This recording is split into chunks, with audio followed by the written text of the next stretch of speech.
Sabri Levan dari Prodi Ilmu Komunikasi mau mengerjakan UAS Teori Komunikasi dari Mas Bagus. Saat ini kemiskinan adalah masalah yang banyak ditemui beberapa negara. Seperti di negara Indonesia, kita ketahui bahwa kemiskinan adalah ketidakmampuan diri untuk memenuhi kebutuhan dasar seperti makanan, pakaian, tempat berlindung, pendidikan, ataupun kesehatan.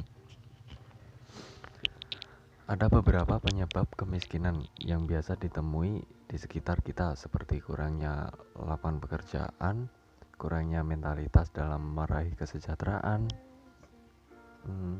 kurangnya pemerataan pendidikan, serta permasalahan ekonomi negara. Roger Bregman mengatakan bahwa orang akan memiliki pemikiran jangka pendek jika berada di keadaan terpaksa, seperti bagaimana cara membayar hutang, bagaimana cara memenuhi kebutuhan rumah tangga, ataupun bagaimana cara bertahan hidup untuk besok di kemudian hari gitu. Mereka tidak akan memikirkan bagaimana rencana hidup ke depannya karena masih ada masalah yang harus dihadapi sekarang ini. Hal ini merupakan salah satu permasalahan konkret yang sering ditemui di lingkungan sekitar kita. Permasalahan kemiskinan ini juga terjadi di negara-negara maju seperti benua Amerika ataupun di benua Eropa. Permasalahan kemiskinan ini sudah dinilai sebagai masalah serius yang perlu ditangani lebih lanjut. Sudah banyak ilmuwan yang mengadakan penelitian, contohnya di kota Dauphin, Kanada, yang merupakan kota yang terbebas dari kemiskinan. Mereka menerapkan jaminan pendapatan dasar terhadap pekerja wilayah tersebut. Seorang ilmuwan, Evelyn Forget, juga menemukan bahwa dengan menerapkan jaminan pendapatan dasar ini, masyarakat Dauphin menjadi lebih kaya, sehat, dan cerdas karena semua tanggungan kehidupan mereka dapat terpenuhi. Dengan jaminan pendapatan dasar tersebut, Nah, sebenarnya apa itu jaminan pendapatan dasar? Jaminan pendapatan dasar merupakan uang yang diberikan oleh pemerintah secara langsung dan tanpa syarat kepada warganya. Tujuan diberikannya uang tersebut untuk memenuhi kebutuhan dasar setidaknya di atas garis kemiskinan. Sebagian negara maju sudah mulai menggunakan kebijakan tersebut. Contohnya di Amerika Serikat, pemberian sebanyak $10.000 Amerika Serikat per tahun, dolar Amerika AS per tahun kepada setiap individu dewasa yang berada di bawah batas kemiskinan. Pemberlakuan jaminan pendapatan dasar ini dirasa cukup membantu dalam mengurangi angka kemiskinan yang bergejolak. Selain itu, dengan pemberlakuan kebijakan ini, kesenjangan sosial di kalangan masyarakat akan lebih berkurang karena diadakannya dana untuk jaminan pendapatan dasar ini didapatkan dari menaikkan pajak bagi para korporasi berlaba triliunan. Tetapi bagaimana dengan negara berkembang seperti Indonesia? Apakah dengan memperlakukan jaminan pendapatan dasar efektif dalam mengatasi tingginya angka kemiskinan? Berdasarkan analisis, besaran jaminan pendapatan dasar yang dapat diberikan kepada setiap individu adalah sebesar 2.010.000, hanya berada sedikit di atas garis kemiskinan. Menurut perhitungan Bariksa, pemerintah harus menganggarkan sekitar 55,82 triliun rupiah setiap bulannya.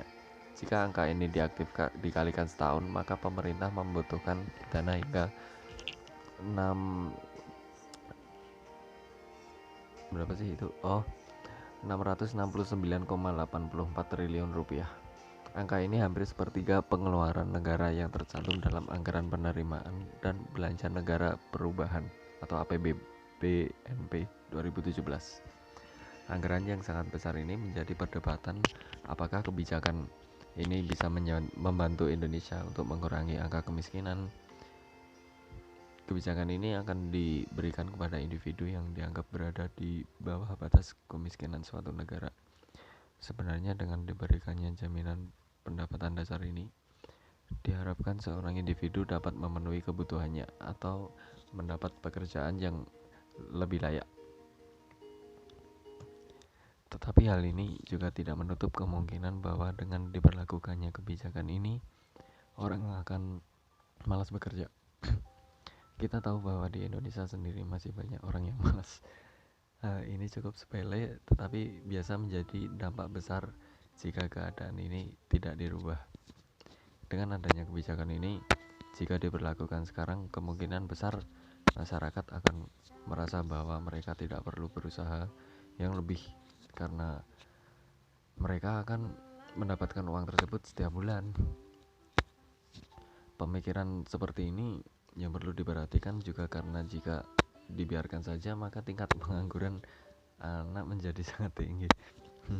Perlu adanya revolusi mental agar masyarakat Indonesia biasa berpikiran lebih luas. Dengan begitu, yang lebih banyak orang yang paham bagaimana cara mengaktualisasikan diri. Jika masyarakat Indonesia sudah siap dan paham bagaimana cara menyikapi kebijakan ini, maka kebijakan jaminan pendapatan dasar akan sesuai dengan yang diharapkan. Sebenarnya banyak sekali manfaatnya jika memperlakukan jaminan pendapatan dasar, seperti menstabilkan keadaan ekonomi keluarga. Selain itu, dapat mendorong untuk melanjutkan pendidikan yang lebih tinggi bagi orang yang memiliki kendala dalam masalah biaya. Lalu juga dapat memberikan modal seseorang untuk menjadi wirausaha dan membuka lapangan pekerjaan di Indonesia. Dari data yang didapat, definisi kemiskinan yaitu ketidakmampuan diri untuk memenuhi kebutuhan dasar. Hal ini biasa terjadi di negara maju ataupun di negara berkembang. Tetapi dalam mengatasi kemiskinan, di negara maju dan di negara berkembang memiliki perbedaan. Negara maju, mereka sudah mulai memperlakukan dengan sistem jaminan pendapatan dasar karena mereka sudah siap dari sisi finansial, sedangkan dari negara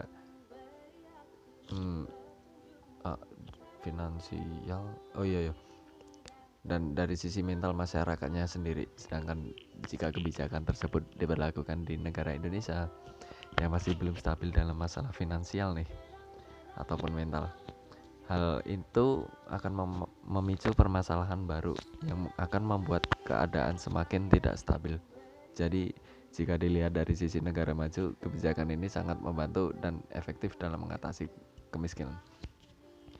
Berbeda di negara berkembang, jika memang sudah siap, mungkin biasa menjadi alternatif bagi pemerintah dalam mengurangi angka kemiskinan.